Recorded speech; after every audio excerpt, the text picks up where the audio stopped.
కర్ణాటక ముఖ్యమంత్రి డీకే శివకుమార్ కు వరుసగా తలనొప్పులు కొనసాగుతున్నాయి. సీఎంగా బాధ్యతలు చేపట్టినప్పటి నుంచి మంత్రివర్గ సహచరులు అలకపాన్పు ఎక్కారు. తాజాగా శాఖల కేటాయింపుపై మరో మంత్రి అలకబూనానని ఆయన అధిష్టానంతో చర్చించేందుకు ఢిల్లీకి వెళ్లినట్టు తెలుస్తుంది. కృష్ణబేరే గౌడకు గ్రేటర్ బెంగళూరు అభివృద్ది శాఖను కేటాయించారు. అయితే ఆ శాఖలోని బెంగళూరు అభివృద్ది అథారిటీ, బెంగళూరు మెట్రోపాలిటన్ ప్రాంత అభివృద్ది అథారిటీ వంటి కీలక భాగాలను మాత్రం సీఎం తన వద్దే ఉంచుకున్నారు. ఇక దీనిపై కృష్ణబేరే అసంతృప్తిగా ఉన్నారు. దీనిపై సీఎం డీకే శివకుమార్ ను కూడా ఆయన కలిశారు. ఈ సమస్యపై పూర్తి పరిష్కారం వచ్చిన తర్వాతే బాధ్యతలు తీసుకుంటానని కృష్ణబేరే స్పష్టం చేశారు. ఈ నేపథ్యంలో ఢిల్లీ వెళ్లిన కృష్ణబేరే కాంగ్రెస్ అగ్రనేతలు రాహుల్ గాంధీ, మల్లికార్జున ఖర్గేలతో ఆయన భేటీ కానున్నట్లు తెలుస్తోంది. నగర అభివృద్ది శాఖను తనకు కేటాయించకపోవడంపై రామలింగారెడ్డి ఇటీవల అసంతృప్తి వ్యక్తం చేశారు. దీంతో ఆయన ప్రమాణం చేసిన 2 రోజుల్లోనే నీటిపారుదల శాఖ మంత్రి పదవికి రాజీనామా చేశారు. ఆ తర్వాత పార్టీ ఆయనకు నచ్చజెప్పడంతో రాజీనామాను వెనక్కి తీసుకున్నారు. ఇప్పుడు ఆ నగర అభివృద్ది శాఖపైనే కృష్ణబేరే అసంతృప్తిగా ఉండడం చర్చనీయాంశంగా మారింది.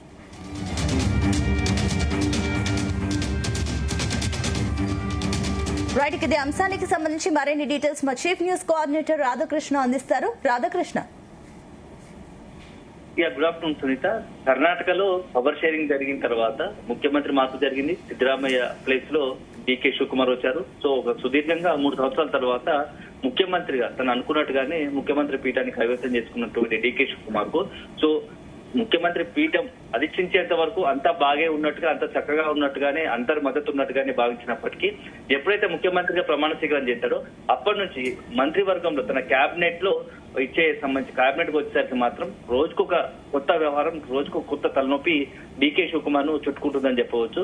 సో ఎందుకంటే మంత్రివర్గం సంబంధించి మంత్రివర్గంలో కొందరికి సీనియర్లకు అవకాశం కల్పించినప్పటికీ వారికి కేటాయించిన శాఖల విషయంలో మాత్రం ఒకరికి మించి ఒకరు తీవ్ర అసంతృప్తిని వ్యక్తం చేస్తున్నారు. సో ఉన్నదాకనే రామలింగారెడ్డి వ్యవహారం, మంత్రి రామలింగారెడ్డి వ్యవహారం అంతా కూడా పెద్ద ఎత్తున సంచలనం రేగింది. ఎందుకంటే డీకే శివకుమార్ కేబినెట్ లో కీలకమైనటువంటి మంత్రిగా ఉన్నప్పటికీ నగరాభివృద్ధి శాఖను తన కేటాయించకపోవడం, ఎందుకంటే అతను మొదటి నుంచి కూడా నగరాభివృద్ధి శాఖ కేటాయించాలని కోరినప్పటికీ అతనికి అది శాఖ కేటాయించకపోవడంతో తీవ్ర అసంతృప్తికి వ్యక్తం చేస్తూ మంత్రిగా ప్రమాణ స్వీకారం చేసిన 2 రోజులకే, అంటే మరుసటి రోజే అతను రాజీనామా చేయాల్సిన పరిస్థితి ఏర్పడదు. సో ఈ మొత్తం వ్యవహారం చూస్తూ ఉంటే ఒకవైపు రామలింగారెడ్డిది ఉదంతా మర్చిపోకముందే ఇప్పుడు తాజా కూడా కృష్ణబేరా గ్రేటర్ బెంగళూరు అభివృద్ధి శాఖను కేటాయించారు. మంత్రి కేబినెట్ లో శివకుమార్ కేబినెట్ లో కృష్ణబేరా గౌడకు గ్రేటర్ బెంగళూరు అభివృద్ధి శాఖను కేటాయించారు. అయితే ఆ శాఖలో బెంగళూరు అభివృద్ధి అథారిటీ, బెంగళూరు మెట్రోపాలిటన్ ప్రాంత అభివృద్ధి అథారిటీ వంటి కీలక విభాగాల్లో మాత్రం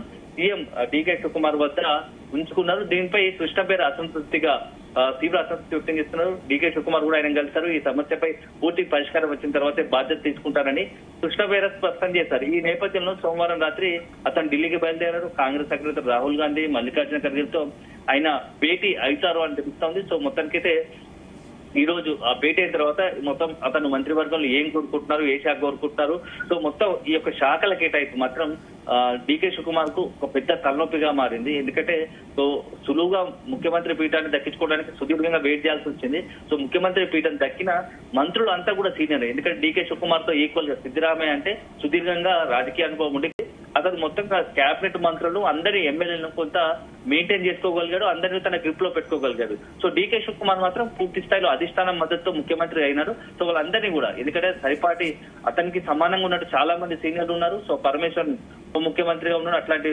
సతీష్ సీనియర్ నాయకులు అందరూ ఉన్నప్పటికీ ఒక రకంగా ఇప్పుడు డీకే శివకుమార్ కు కత్తి మీద సవాల్ ముఖ్యమంత్రిగా కంటిన్యూ అవ్వడం, అదే సందర్భంలో మంత్రులందరినీ కూడా తన కంట్రోల్లో పెట్టుకోవడం, సో వాళ్ళకి నచ్చిన శాఖలు ఇవ్వడం, ఇవన్నీ అంశాల పట్ల కూడా డీకే శివకుమార్ ఇప్పుడు పెద్దగా ఒక టాస్క్, ఒక సీరియస్ గానే కొంత ఎఫర్ట్ పెట్టాల్సి ఉంటుంది. వాళ్ళందరినీ కూడా తనదైన స్టైల్లో కంట్రోల్ పెట్టుకోవాల్సిన అవసరం ఉంటుంది. సో ఇప్పుడు మొత్తంగా ఏం జరగబోతోంది, రామలింగారెడ్డి తర్వాత కృష్ణబేరా కూడా ఈ యొక్క అసంతృప్తి వ్యక్తం చేస్తున్న పట్ల శాఖల విషయంలో అసంతృప్తి వ్యక్తం చేస్తున్న నేపథ్యంలో అధిష్టానం ఏం చెప్పబోతోంది, డీకే శివకుమార్ బుజ్జగించిన రామలింగారెడ్డి అదేవిధంగా కృష్ణబేరా ఇట్లా మరికొంతమంది కూడా శాఖల తీరుపైన అసంతృప్తి ఉండడంతో ఏం జరగబోతోంది కేబినెట్ లో, డీకే శివకుమార్ కేబినెట్ లో అని చర్చ జరుగుతుంది. సో మొత్తంగా ఇప్పుడు మంత్రివర్గంలో చోటు కోసం కూడా కొంతమంది అసంతృప్తులు ఢిల్లీ బాట పట్టే ప్రయత్నం చేస్తున్నారు. కొందరు ఏఐసీసీ అధ్యక్షుడు, ఎందుకంటే మల్లికార్జున ఖర్గే స్వతహాగానే కర్ణాటక రాష్ట్రం సంబంధించిన వాడు కాబట్టి మల్లికార్జున ఖర్గే ద్వారా కూడా కొంతమంది మళ్ళీ పైరవి చేస్తున్నట్టుగా తెలుస్తోంది. డీకే శివకుమార్ కేబినెట్ లో మంత్రివర్గంలో చోటు కోసం. సో ఒకవైపు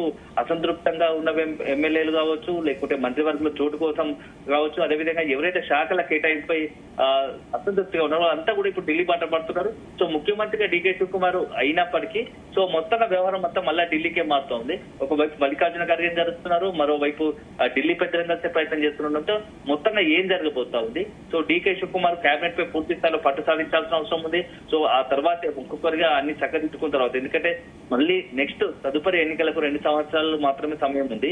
ఈ నేపథ్యంలో ఇప్పుడు ఇట్లాంటి వ్యవహారాలంతా కూడా ఒక రకంగా డీకే శివకుమార్ కు వ్యక్తిగతంగా, అదే సందర్భంలో కాంగ్రెస్ పార్టీకి కూడా పెద్ద ఎత్తున నష్టం చేకూర్చే, రాబోయే ఎన్నికల్లో కొంత నష్టం చేకూర్చే అవకాశం ఉందని చెప్పేసి కూడా కాంగ్రెస్ లో కర్ణాటక కాంగ్రెస్ చర్చ జరుగుతుంది. సో ఈ నేపథ్యంలో ఒకవైపు ఎవరైతే అసంతృప్త మంత్రులు ఉన్నారో వాళ్ళందరూ ఢిల్లీ బాటలు పడుతుంటే, మరోవైపు ఈ యొక్క డీకే శివకుమార్ సంబంధించి అత్యంత సన్నిహితుడు, అతని వర్గంగా ముద్ర ఉన్నటువంటి ఎమ్మెల్యే రిజ్వాన్ అర్షద్ కూడా ఢిల్లీకి వెళ్ళినట్టుగా తెలుస్తోంది. ఎందుకంటే ఢిల్లీలో ఏం జరుగుతుందనేది అర్షద్ ఆరాధించే అవకాశం కనబడుతుంది. సో ఒక రకంగా చెప్పాలంటే ముఖ్యమంత్రి డీకే శివకుమార్ సంబంధించినటువంటి అనుచరుడుగా, అక్కడ ఉన్నటువంటి ఆయన దూతగా కూడా అక్కడికి వెళ్ళినట్టు పరిస్థితి కనబడుతుంది. సో అల్టిమేట్ గా చూడాలి ఈ యొక్క మొత్తం అసంతృప్తులకు సంబంధించి, మంత్రుల శాఖలకు సంబంధించి అసంతృప్తుల వ్యవహారం ఎప్పుడు చక్కబెట్టుకుంటే, ఎప్పుడు సెట్ చేసుకుంటాడు డీకే శివకుమార్. అదే సందర్భంలో నిజంగానే వాళ్ళు కోరుతున్నట్టుగా శాఖల కేటాయింపు జరుగుతుందా, లేకపోతే ఢిల్లీ నుంచి ఒత్తిడి తీసుకొచ్చి ఎవరికి అన్నట్టుగా వాళ్ళు అనుకూలంగా రామలింగారెడ్డి కావచ్చు, కృష్ణాగారు కావచ్చు,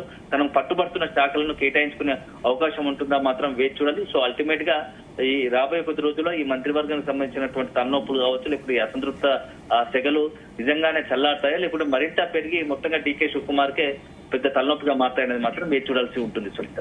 రైట్, థ్యాంక్ యూ రాధాకృష్ణ.